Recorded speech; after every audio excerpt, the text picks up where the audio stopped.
প্রথম আলোর প্রধান শিরোনাম, ফুরিয়ে যাচ্ছে গ্যাসের মজুত, দেশের খনি। খবরটিতে বলা হয়, সর্বশেষ বড় গ্যাস ক্ষেত্র আবিষ্কৃত হয় 1998 সালে।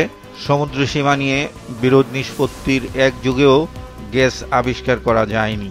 বিদ্যুৎ, জ্বালানি ও খনিজ সম্পদ উপদেষ্টার উদ্ধৃতি দিয়ে খবরটিতে বলা হয়, 3টি কৌশল নেওয়া হয়েছে: কূপ খনন করে উৎপাদন বাড়ানো, দেশে গ্যাসের নতুন মজুত আবিষ্কারের স্থলে ও সমুদ্রে গ্যাস অনুসন্ধান বাড়ানো এবং আমদানির সক্ষমতা বাড়াতে স্থলভাগে একটি টার্মিনাল নির্মাণ করা। দ্বিতীয় প্রধান শিরোনাম, পাকিস্তানের পররাষ্ট্রমন্ত্রী ঢাকায় পারস্পরিক স্বার্থের ভিত্তিতে সম্পর্ক জোরদারের বার্তা। খবরটিতে বলা হয়, প্রথম দিনে বিএনপি, জামাত ও এনসিপির সঙ্গে বৈঠক করেছেন ইসহাক দার। আজ প্রধান উপদেষ্টার সঙ্গে সাক্ষাৎ। ছাত্র সংসদ নির্বাচন নিয়ে প্রকাশিত খবর, ডাকসু 2টি হল সংসদে বিনা প্রতিদ্বন্দ্বিতায় নির্বাচিত হতে যাচ্ছেন 2 ছাত্রী। রাকসু আজ মনোনয়নপত্র বিতরণ শুরু নিয়ে অনিশ্চয়তা। জাকসু ক্যাম্পাসে নিরাপত্তা নিশ্চিতে থাকবে সেনা, বিজিবি। রাখাইন পরিস্থিতি নিয়ে শেষ পৃষ্ঠায় প্রকাশিত খবরের শিরোনাম, এবার টেকনাফ সীমান্তে গুলির শব্দ, রোহিঙ্গা অনুপ্রবেশের চেষ্টা। সমকালের প্রধান শিরোনাম, জুলাই সনদ বাস্তবায়ন, বিএনপি চায় সংসদে, জামাত গণভোট, এনসিপি গণপরিষদে। প্রতিবেদনটিতে বলা হয়, বিএনপি সংবিধানের উপরে জুলাই সনদের প্রাধান্য চায় না, জামাত সংবিধানের উপরে চায়, আর এনসিপি চায় পথনির্দেশক নীতি হিসেবে, অন্য দলগুলোর মতো ভিন্ন। দ্বিতীয় প্রধান শিরোনাম, অনুপ্রবেশের মধ্যেই আজ শুরু রোহিঙ্গা ফেরানোর সম্মেলন। এতে বলা হয়, টেকনাফে নাফ নদের উপারে আবারও গোলাগুলির শব্দ, অনুপ্রবেশের অপেক্ষায় হাজারো রোহিঙ্গা, ঠেকাতে কঠোর বিজিবি। গাজায় ইসরায়েলি হামলায় সেখানকার জনজীবন বিপর্যস্ত, কেউই রেহাই পাচ্ছে না তাদের বর্বরতার হাত থেকে। ওই এলাকার পরিস্থিতি নিয়ে প্রকাশিত খবরের শিরোনাম, গাজায় দুর্ভিক্ষের করুণ বাস্তবতা, একদিনে আরও 71 জন নিহত। খবরটির পাশাপাশি একটি ছবি বড় আকারে ছাপা হয়েছে। একটু ত্রাণ সংগ্রহের জন্য আপ্রাণ চেষ্টা করে যাচ্ছে একটি শিশু। ঢাকা ইসলামাবাদ পররাষ্ট্রমন্ত্রী পর্যায়ের বৈঠক আজ, সইয়ের জন্য প্রস্তুত 6 চুক্তি ও সমঝোতা। স্কুল ফিডিং নিয়ে শেষ পৃষ্ঠায় প্রকাশিত একটি বিশেষ খবর, স্কুল ফিডিংয়ে নিম্নমানের খাবার মূল্যায়ন প্রতিবেদন। খবরটিতে বলা হয়, 36% শিক্ষার্থী নিয়মিত বিস্কুট পায়নি, অযোগ্য এনজিও নির্বাচন, এত বড় প্রকল্প সত্ত্বেও সম্ভাব্যতা যাচাই করা হয়নি। নোবেলজয়ী অর্থনীতিবিদ অমর্ত্য সেনের উদ্ধৃতি দিয়ে প্রকাশিত খবরের শিরোনাম, বাংলাভাষীদের হয়রানি নিয়ে উদ্বেগ, আমাকেও বাংলাদেশে ঠেলে দেওয়া হতে পারে, অমর্ত্য সেন। যুগান্তরের প্রধান শিরোনাম, উপেক্ষিত জুলাইয়ের গণ অভ্যুত্থানের চেতনা, আওয়ামী নষ্ট প্রশাসন বহাল। বিশেষ এই প্রতিবেদনটিতে সাবেক সচিব ABM আব্দুস সাত্তারের উদ্ধৃতি দিয়ে বলা হয়, ঘুষ, দুর্নীতি ও স্বেচ্ছাচারিতা আগের চেয়েও বেড়েছে। সাবেক সিনিয়র সচিব আবু আলম মোহাম্মদ শহীদ খানের উদ্ধৃতি দিয়ে বলা হয়, এখন পর্যন্ত প্রশাসনে স্থিতিশীলতা আসেনি। জনপ্রশাসন বিশেষজ্ঞ মোহাম্মদ ফিরুজ মিয়া বলেছেন, এমন ভঙ্গুর অবস্থা 53 বছরে আর দেখা যায়নি। দ্বিতীয় প্রধান শিরোনাম, ঢাকায় পাকিস্তানের উপপ্রধানমন্ত্রী, বিএনপি, জামাত ও এনসিপির সঙ্গে বৈঠক। খবরটিতে বলা হয়, সমসাময়িক আন্তর্জাতিক ইস্যু নিয়ে আলোচনা করেছে বিএনপি, সবার সঙ্গেই সুসম্পর্ক থাকা দরকার বলেছে জামাত, 71-এর ইস্যু অবশ্যই ডিল করা উচিত বলেছে এনসিপি। নির্বাচন নিয়ে প্রকাশিত খবরের শিরোনাম, নির্বাচন সামনে রেখে কর্মপরিকল্পনা চূড়ান্ত, 11,000 রাজনৈতিক কর্মীকে ভোটের প্রশিক্ষণ দেবে ইসি। এতে বলা হয়, প্রশিক্ষণপ্রাপ্তরা নিজ দলের পোলিং এজেন্টদের ট্রেনিং দেবেন। নির্বাচন, ভোট গ্রহণ ও আইন শৃঙ্খলা বাহিনীর 11.5 লাখ কর্মকর্তা প্রশিক্ষণ পাবেন। এর পাশাপাশি আরেকটি খবর, পিআর পদ্ধতি সংবিধানে নেই, সিইসি। ডিজিটাল ভূমি সেবায় জনভোগান্তি নিয়ে প্রধান শিরোনাম করেছে কালের কণ্ঠ, ভূমিতে ডিজিটাল ভোগান্তি। খবরটিতে ডিজিটাল জরিপ পরিচালনা প্রকল্পের পরিচালক মোহাম্মদ শেখ সাফাত মাহবুব চৌধুরীর উদ্ধৃতি দিয়ে বলা হয়, চেষ্টা করছেন তারা ডিজিটাল জরিপের আওতায় পুরো ভূমি ব্যবস্থাপনাকে নিয়ে আসতে 5টি জেলায় প্রাথমিকভাবে কাজ শুরু করা যাবে।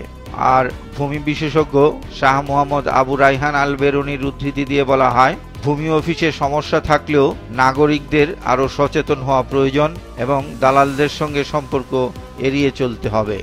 দ্বিতীয় প্রধান শিরোনাম, জুলাই সনদের নানা ইস্যুতে দলগুলোর মতপার্থক্য স্পষ্ট। খবরটিতে বলা হয়, খসড়াতে মতামত দিয়েছে 24টি দল, করণীয় নির্ধারণে আবারও সংলাপে বসবে কমিশন।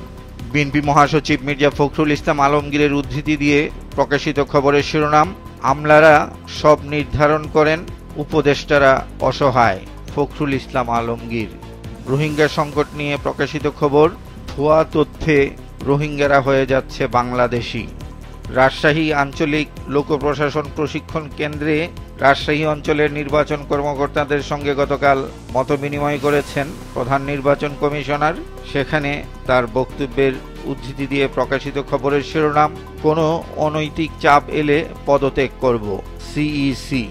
ঢাকা সিলেট মহাসড়কে যানজট আর দুর্ভোগ নিয়ে শেষ পৃষ্ঠায় প্রকাশিত খবরের শিরোনাম, ভয়ঙ্কর সেই 34 কিলোমিটার। এতে বলা হয়, এই মহাসড়কে ব্রাহ্মণবাড়িয়ার সরাইলের বিশ্ব রোড মোড়ে 12 ঘন্টার ব্যবধানে 2টি ট্রাক মহাসড়কের গর্তে আটকে যায়। একটি উদ্ধারের পরই আরেকটি ট্রাক গর্তে আটকে যায়। এক সময় যানজট কমতে থাকলেও আবার তা প্রকট রূপ ধারণ করে। আজকের পত্রিকার প্রধান শিরোনাম, দলগুলোর বিরোধ কাটছে না, জুলাই জাতীয় সনদ। খবরটিতে বলা হয়, খসড়া নিয়ে কমিশনে মতামত দিয়েছে 24 দল। সনদের আইনি ভিত্তি নিয়ে মতভেদ পরিষ্কার, বাস্তবায়ন ভোটের আগে নাকি পরে এ নিয়েও বিরোধ। তৃতীয় দফায় সংলাপের প্রস্তুতি নিচ্ছে কমিশন। এর পাশাপাশি প্রকাশিত এ প্রসঙ্গে আরেকটি খবর, জুলাই সনদ বাস্তবায়ন ছাড়া ভোটে যাওয়া নিয়ে সংশয়ে এনসিপি, সংবাদ সম্মেলন। এর পাশাপাশি সিইসির উদ্ধৃতি দিয়ে প্রকাশিত খবর, সরকার হুকুম মতো কাজ করাতে চাইলে চেয়ারে থাকব না, রাজশাহীতে সিইসি। বৈরী আবহাওয়ায় কক্সবাজার সমুদ্র উপকূলের পরিস্থিতি নিয়ে শেষ পৃষ্ঠায় প্রকাশিত খবরের শিরোনাম, ঘন ঘন বৈরী আবহাওয়ায় উপকূল জুড়ে তীব্র ভাঙন। এতে বলা হয়, 34 বছরেও কুতুবদিয়ায় টেকসই বেড়িবাঁধ হয়নি। 20-30 বছরের মধ্যে কুতুবদিয়া, মহেশখালী, সেন্ট মার্টিনসের মতো দ্বীপগুলো স্থায়ীভাবে প্লাবিত হতে পারে বলছেন পরিবেশবিদরা। এক যুগ ধরে সৈকতে ভাঙনের তীব্রতা বেড়েছে বলছেন ব্যবসায়ীরা। আর পানি উন্নয়ন বোর্ড জানিয়েছে, এসব স্থান রক্ষায় বিভিন্ন প্রকল্প হাতে নেওয়া হয়েছে। রোহিঙ্গা প্রত্যাবাসন নিয়ে প্রকাশিত খবরের শিরোনাম, কক্সবাজারে 3 দিনের সম্মেলন শুরু আজ। বাংলাদেশ প্রতিদিনের প্রধান শিরোনাম, অনড় অবস্থানে দলগুলো। রাজনীতি প্রসঙ্গে প্রকাশিত এই খবরটিতে বলা হয়, মৌলিক ইস্যুতে বিরোধ, কৌশল পাল্টাচ্ছে ঐক্য কমিশন, চূড়ান্ত রূপরেখা দেওয়াই লক্ষ্য। আমার দেশের প্রধান শিরোনাম, এনএসআইয়ে সদরূপে হাসিনার মামাতো ভাই, সিলেট বিভাগের র নেটওয়ার্কের সঙ্গে যুক্ত। এতে বলা হয়, দিল্লিতে অবস্থানরত হাসিনা ও পলাতক কর্মকর্তাদের সঙ্গে তথ্য আদান প্রদান। কলকাতা মিশনে থাকাকালে র ঘনিষ্ঠতা ছিল চোখে পড়ার মতো। ব্যাংক অ্যাকাউন্টে 130 কোটি টাকা লেনদেনের অভিযোগ। আদানির বিদ্যুৎ আমদানি নিয়ে প্রকাশিত খবরের শিরোনাম, 5000 কোটি টাকার শুল্ক ফাঁকি নিয়ে রশি টানাটানি। ডাকসু নির্বাচন নিয়ে শেষ পৃষ্ঠায় প্রকাশিত আরেকটি খবর, ঢাবি উপাচার্যের হুঁশিয়ারি, ডাকসু নির্বাচন কেউ বাধাগ্রস্ত করতে চাইলে সব বলে দেব। কালবেলার প্রধান শিরোনাম, ভুয়া ভিসার আন্তর্জাতিক সিন্ডিকেট। খবরটিতে বলা হয়, অনারারি কনসুলারের আড়ালে মাস্টার মাইন্ড এক বাংলাদেশি। ডাকসু নির্বাচন নিয়ে প্রকাশিত খবর, শিক্ষার্থীদের অধিকারী প্রার্থীদের ইশতেহার। স্বাস্থ্য, খাদ্য, আবাসন ও নারীদের নিরাপত্তায় অগ্রাধিকার, প্রতিশ্রুতির বাস্তবায়ন চান শিক্ষার্থীরা। পাকিস্তানের উপপ্রধানমন্ত্রীর সফর ঘিরে প্রকাশিত খবর, ইসহাকদার ঢাকায় নেমেই রাজনীতির মাঠে। এতে বলা হয়, গতকাল দুপুরে বিশেষ বিমানে 6 সদস্য সহ ঢাকায় আসেন ইসহাকদার। হাইকমিশনে বৈঠক করেন এনসিপি, জামাত ও বিএনপি নেতাকর্মীদের সঙ্গে। আজ সকালে পররাষ্ট্র উপদেষ্টার সঙ্গে দ্বিপক্ষীয় বৈঠকে বসছেন। 6টি এমওইউ সই হওয়ার কথা। দেশ রূপান্তরের প্রধান শিরোনাম, কাছেই ভোট পেছনে কথা, ত্রয়োদশ সংসদ নির্বাচন। খবরটিতে বলা হয়, নির্বাচন ফেব্রুয়ারিতে হবেই জানিয়ে বক্তব্য দিচ্ছেন সরকারের একাধিক উপদেষ্টা।